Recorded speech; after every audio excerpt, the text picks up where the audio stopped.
They were both iconic frontmen for some of the biggest bands to ever exist, yet their war of words was the thing of infamy. Welcome back to Rock Feuds, where today we'll be looking at the bad blood between Axl Rose and Kurt Cobain. Be sure to subscribe to the UCR channel and go ahead and hit the notifications button so you'll receive all of our latest videos.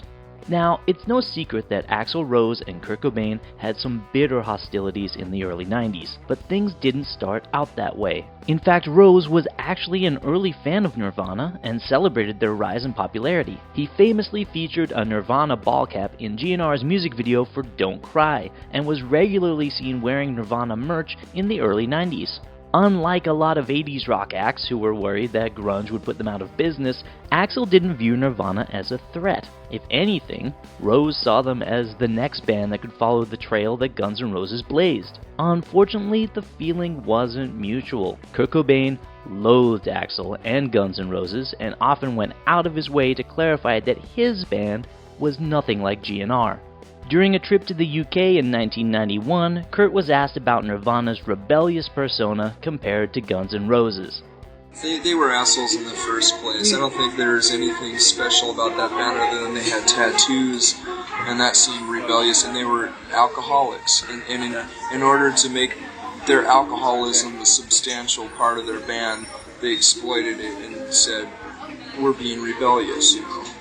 Really, they're just nothing but obnoxious idiots, and so that was taken as like an image, you know, like this rebellious teenage rebellious image, and it's a bunch of crap. It's not real at all. Naturally, comments like these did not sit well with Axl. Guns N' Roses were one of the biggest bands on the planet, and he felt they deserved more respect than Cobain was giving them. Still, the singer extended a pair of olive branches, first inviting Nirvana to play his birthday party, and then offering them the opening slot on Guns N' Roses' tour with Metallica. Both offers were rejected. Axl took this as a slap to the face and decided to air his grievances with Cobain publicly, saying, "They would rather sit at home and shoot heroin with their bitch wives than tour with us."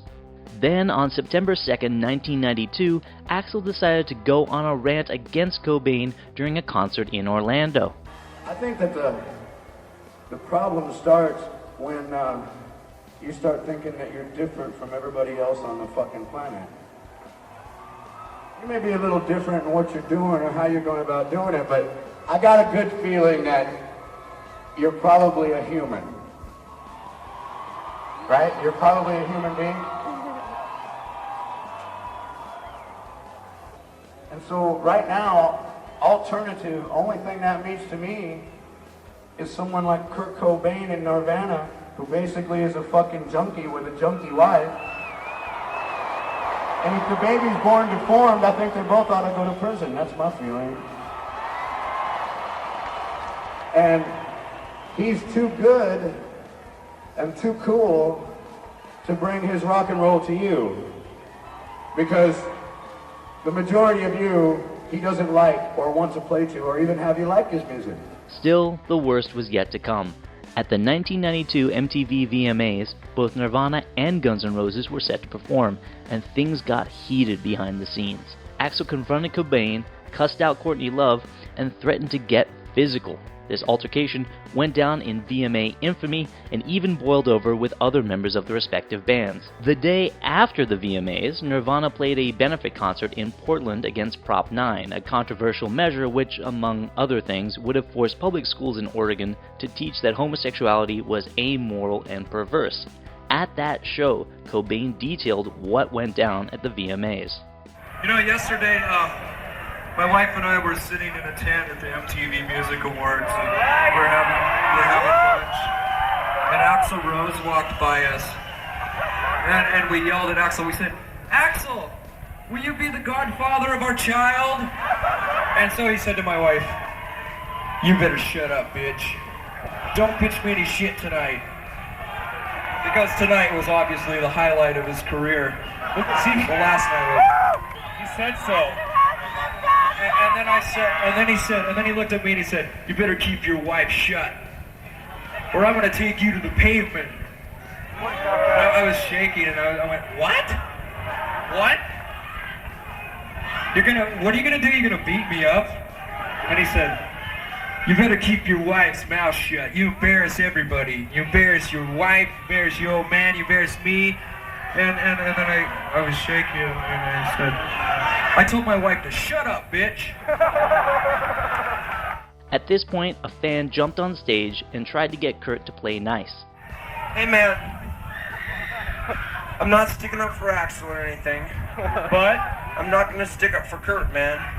Man, I think you guys should let music be music, man. Let everybody express what they want, man. But you can't let a rock star who obviously likes to beat women and likes to control women and who likes to tell women to shut up. Obviously is a racist and a homophobe. He doesn't have the right to speak his mind. Well, he does have the right to speak his mind, but so do we. Days later, and still less than a week after the VMAs, Axl burned a Nirvana hat during Guns N' Roses' performance in Toronto. Meanwhile, Cobain went into further detail about the feud with the LGBTQ publication The Advocate. He said about Axl, quote, "The guy is a fucking sexist and a racist and a homophobe, and you can't be on his side and be on our side. I'm sorry that I have to divide this up like this, but it's something you can't ignore.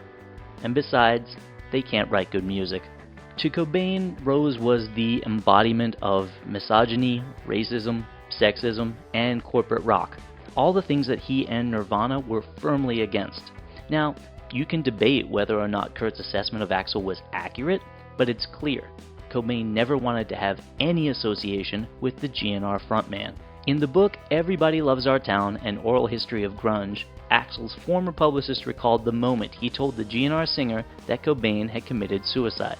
He said, quote, "The first thing I did when I got back to my hotel room was to call Axl, because I was afraid of how the news might impact him. He was such an emotional roller coaster, I was afraid that Axl would hurt himself. He felt things really deep, and felt a real connection there, even though there was no connection from the other side. I think he had a lot of empathy for Kurt." Flash forward to 2020. Nirvana's former manager, noting the way Rose has changed his views over the years, suggested that Kurt and Axl would be friends today if their Nirvana singer was still alive. So where do you fall in this rock feud? Was Cobain's animosity towards Rose justified? Should Axl have just stayed quiet rather than fanning the flames? Let us know in the comments. And remember, for all the best news and stories from the world of classic rock, check out ultimateclassicrock.com.